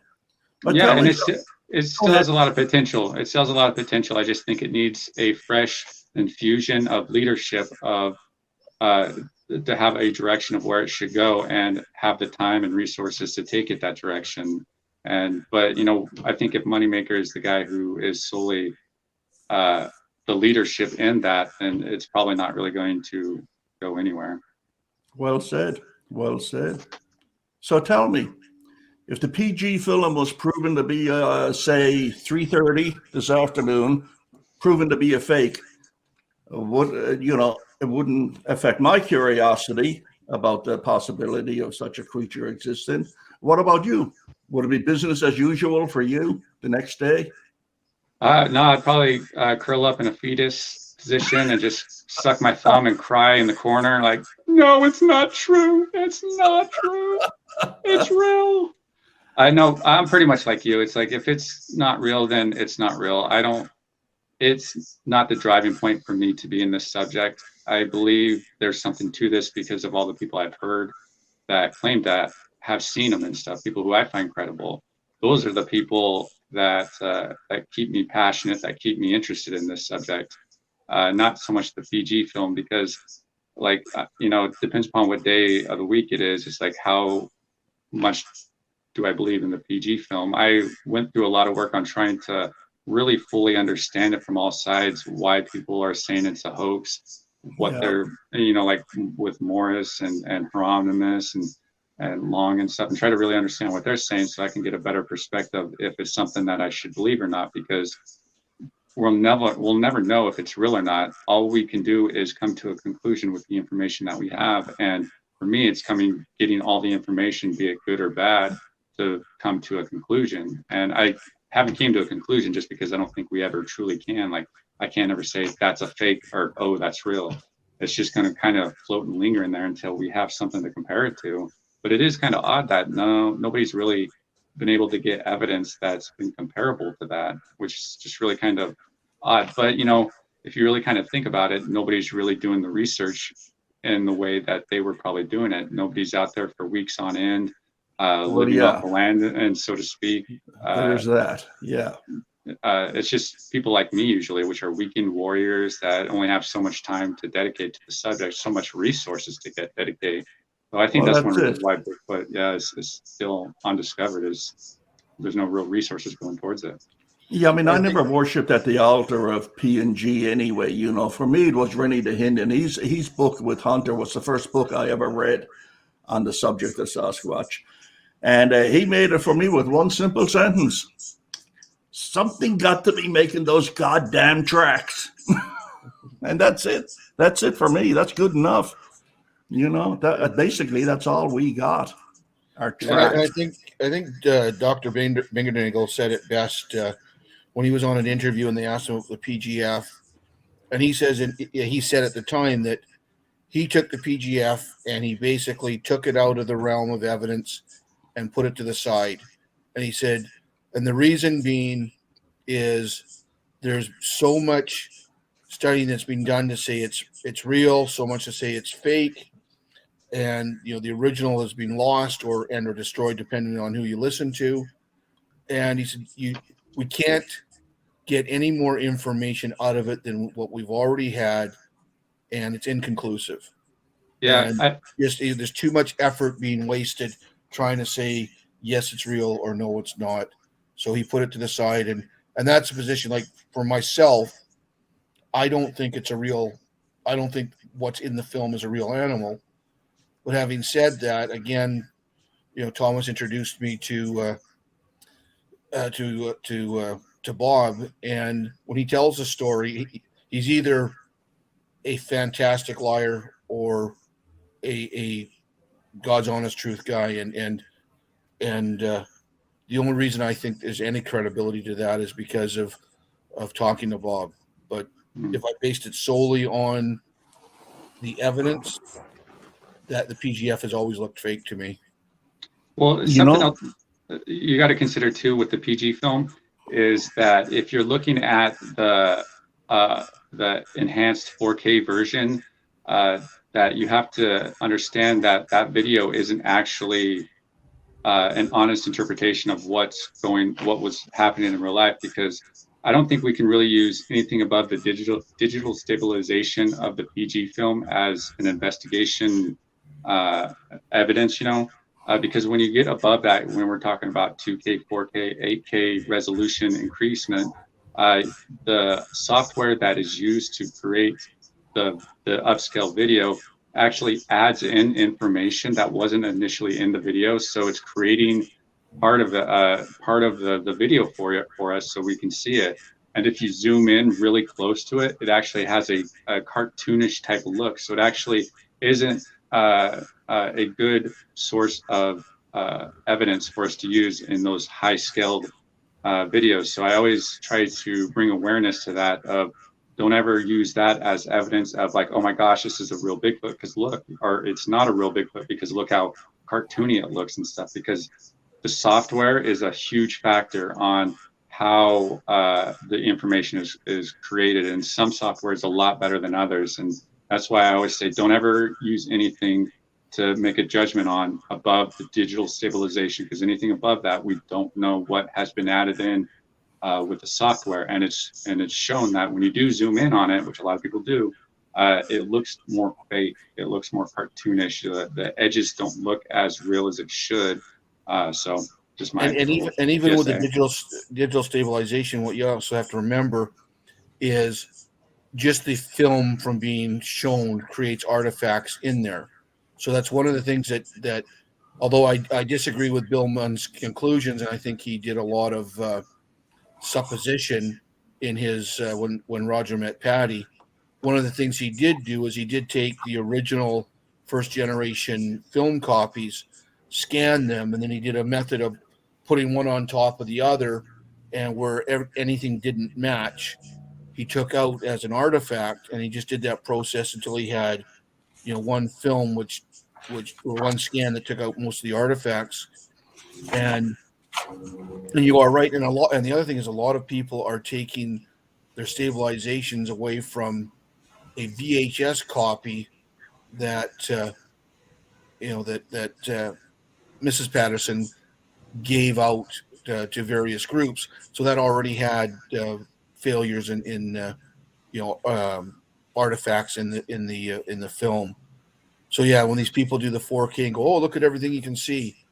Well, you can't take the old silk purse or Sowsey and make it into a silk purse.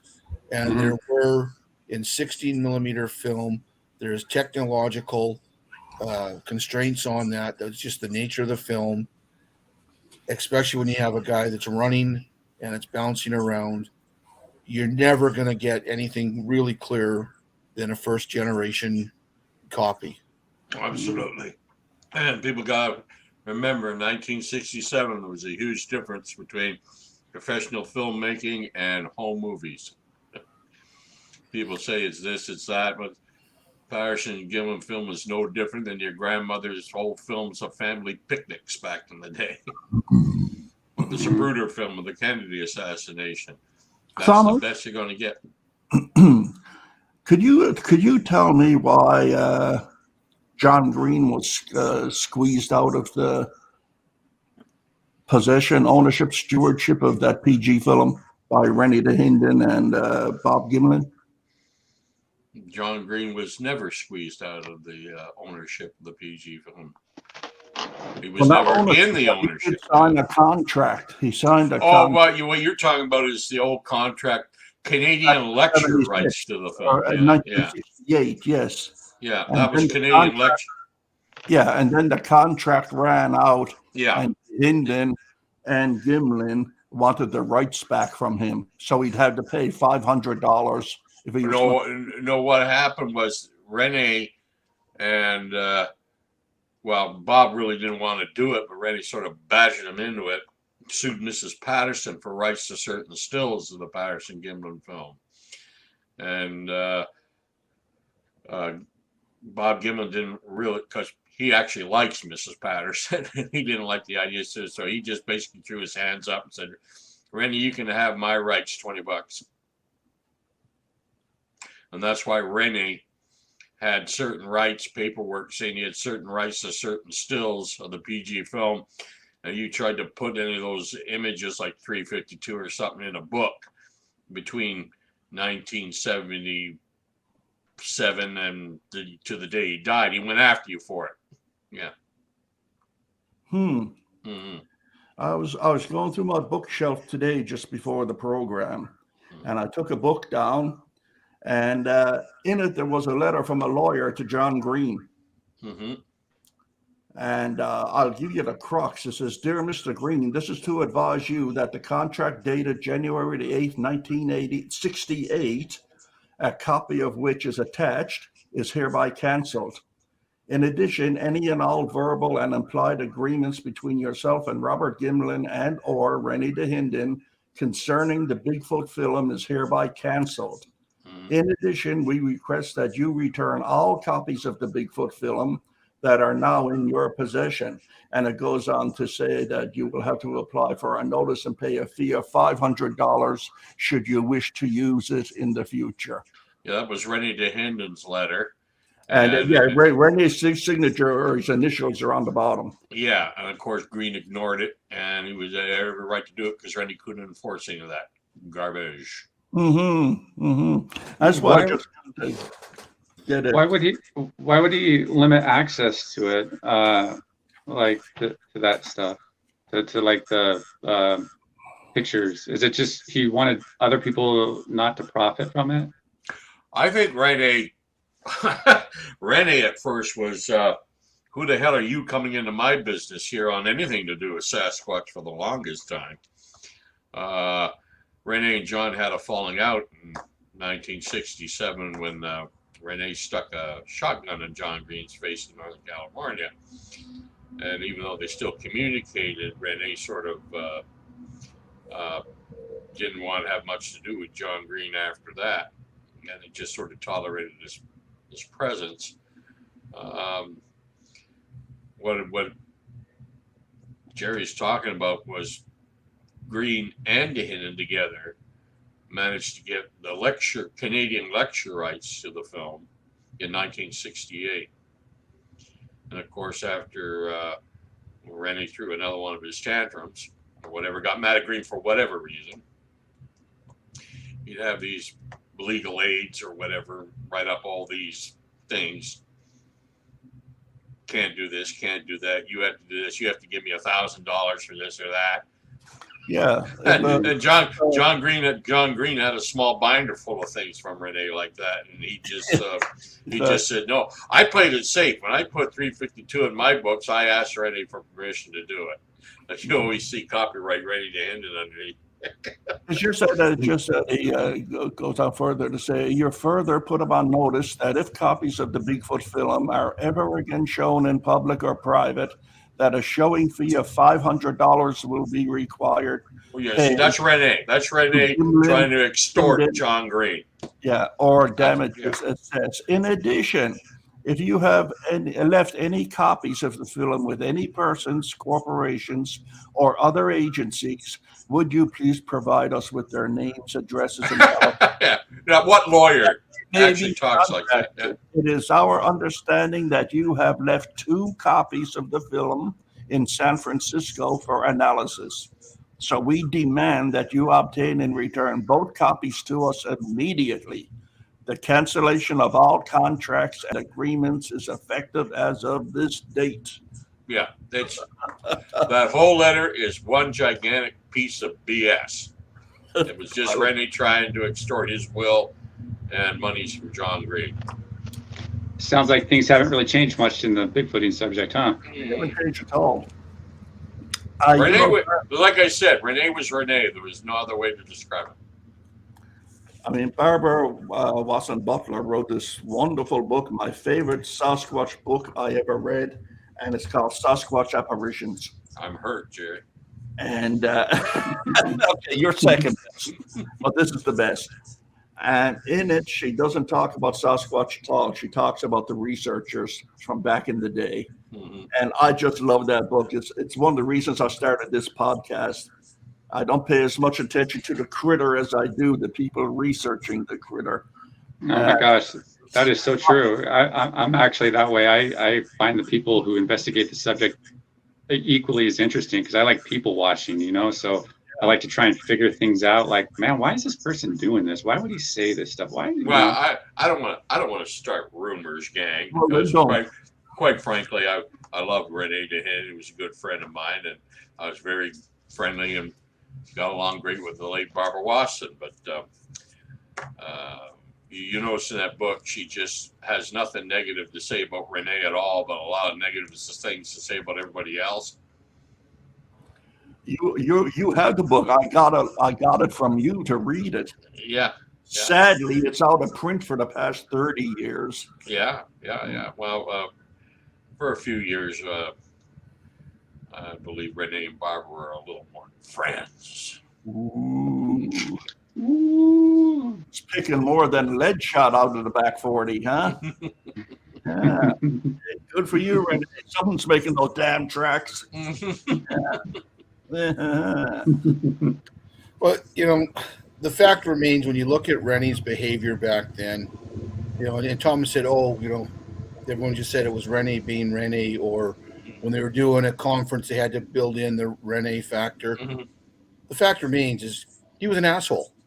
I mean, that's when you look at what he was doing, and I never met the man personally, so I mean, I'm just going by, you know, seeing different conferences where he stood up and it's not Mr. started shouting from the cheap seats about, you know, trying to shut people down and that. I mean, when you look at that behavior, that was just not good behavior. Oh no, Rene! Yeah. No. Yeah, Rene was disruptive. He was bombastic. And once he got in his bad side, he never forgot it. He got something on him, he really hated it. And he was Rene.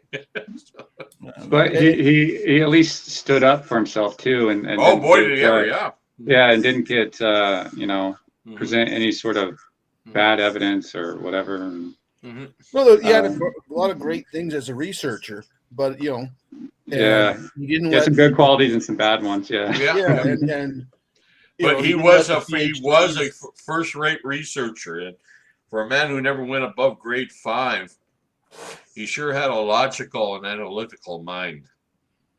Yeah, I mean, he was a pit bull. I mean, that's yeah. But I mean, when people talk about Rene, they sort of romanticize his behavior, but when you actually look at it objectively, I mean, he was a great researcher, no doubt. His Kokanee commercials are some of the funniest commercials that ever happened. One of the best things that ever happened in Sasquatch research.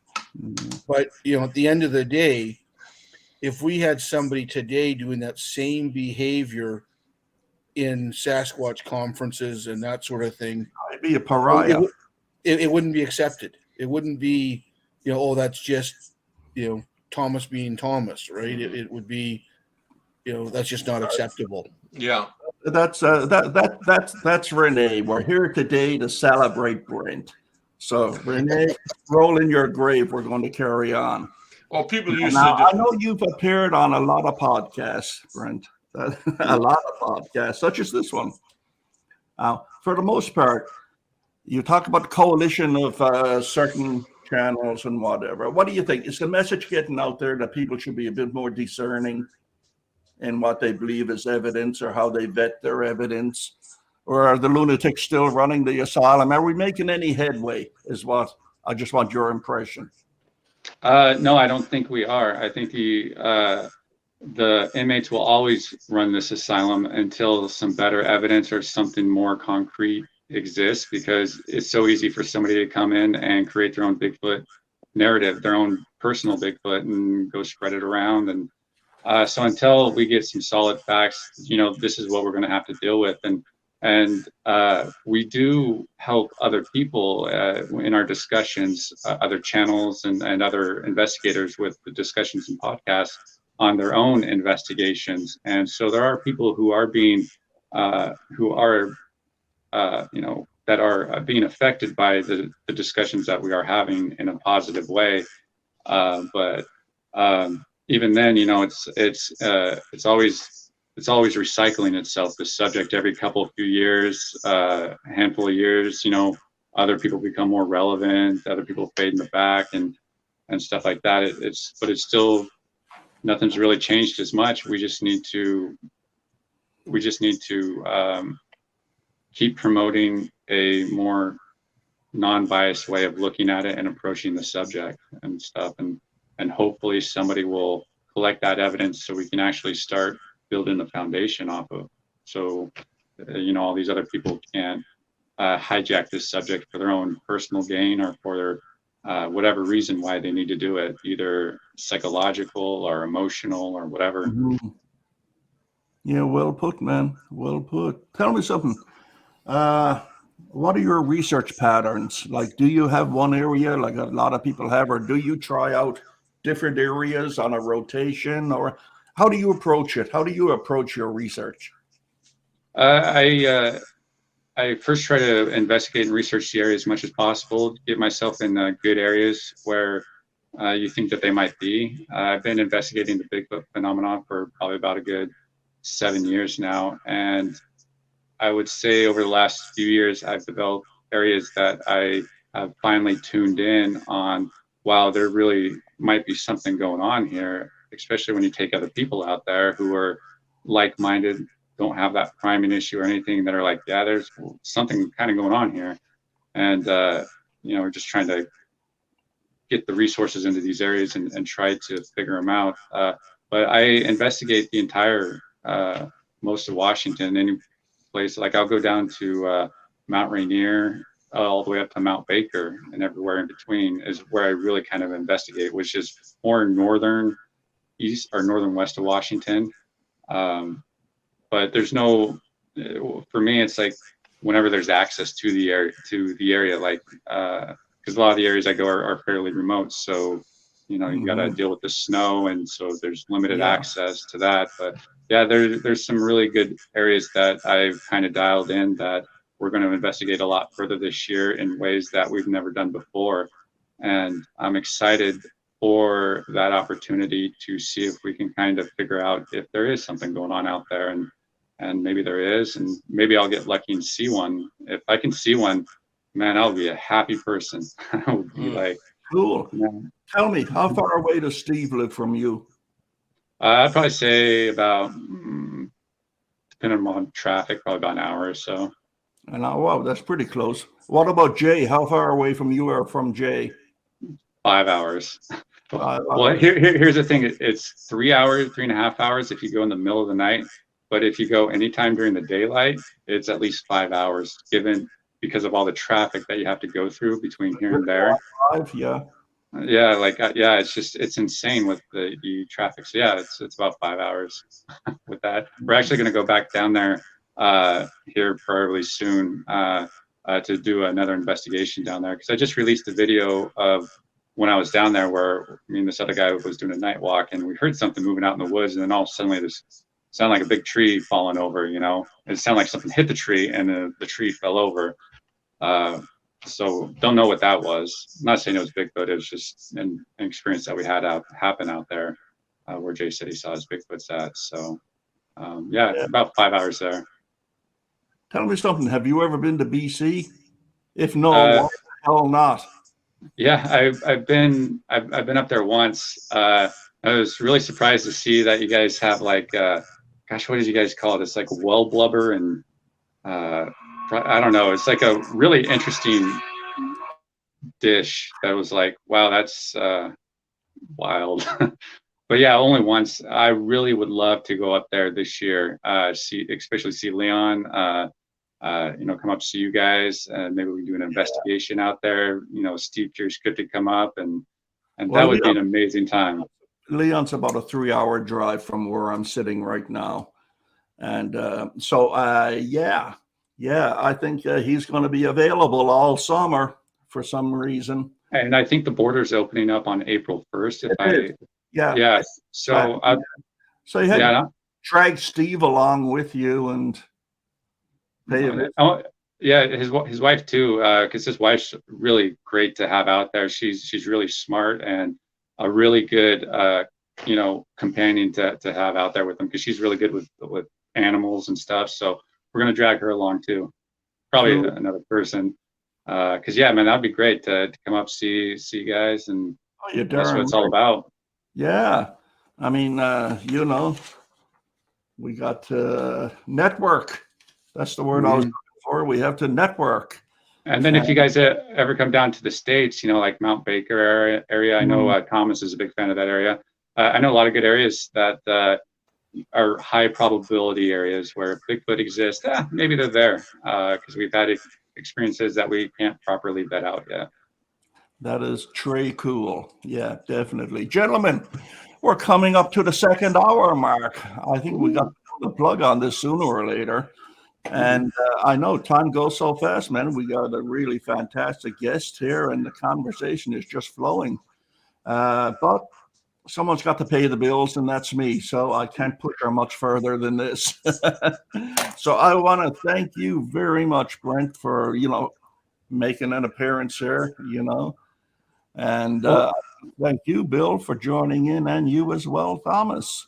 And I want to thank you guys for being who you are. Especially you, Bill, man. Listening to you talk, it's like, wow, it's so refreshing. I wish you'd do more podcasts, and have your mindset be put out there a lot more too. Same with like Thomas and you too, Gerry. It's like, I appreciate you guys for being you, for being real, and for taking the crap that you took to get to this point, because people like me and people coming up really appreciate that, respect that, and help use you guys as like a benchmark of where we can get to, or where a good place is going. So I want to say thank you to all you guys. You guys are amazing and inspiring. So keep it up. Wow. You're very welcome. Very welcome. Don't know what to say for a change. We're speechless. The next 3 minutes of silence are brought to you by our inequity to reply to Brent's. I warn you, Brent, we're still going to find out who Cosmo is. Oh, that's going to be the mystery of the summer. Who's Cosmo? He's probably going to be watching this right now, be like, ooh, this is good. Just named themselves protectors of the guardians of the universe. Now, how many others are in their what did they call it? Seditious group. Yeah, time will tell. Brent, thank you very much. Really appreciate it, man. A lot of trouble, tribulations getting to this point, but you got here, and we are so glad that you came, man. You are a refreshing voice to listen to. When I go to these other channels and everything, I always, sort of lean towards what's Brent got to say about this? What's Brent got to say about this? Well, it's inspired from you guys, from how you guys roll. It's inspired from there. So you're going to have to come back again, of course. That absolutely. Goes thing. And we all with Cosmo. Yeah, I can pull that off. I can pull that off. At least bring a picture of Cosmo. there, you know. Well, you could see him in the videos because he's actually the person who I highlight in a lot of my videos. So you'll see don't give face away. in We got to there. have a mystery here. Don't give away. All those videos are now private. First it was Sasquatch, now it's Cosmo. Yep. Yeah. Okay, guys, thank you very much. Appreciate it. Love you all as usual. And we'll get together and do it again in a couple of weeks. And hey, Brent, God bless, man. Keep up the work. You are a breath of fresh air in all of this. And I'll say, I hope you guys had a good time here today watching this, because we had a good time creating it and producing it for you. And Leon, we're thinking about you, bud. Yes, Get we are. well soon, please. Please get well soon. And I'm not political, but God bless Ukraine. Hang in there, guys. Yes. You want to see what it's like to have a pair of balls? You look at that country. You look at that country. Okay, everyone. God bless and have a great day. Okay, dear listener, that about wraps it up for now. My name is Gerry Matthews. You can reach me at yellowcoyote@talus.net. Thank you for your interest, and until the next time, keep searching.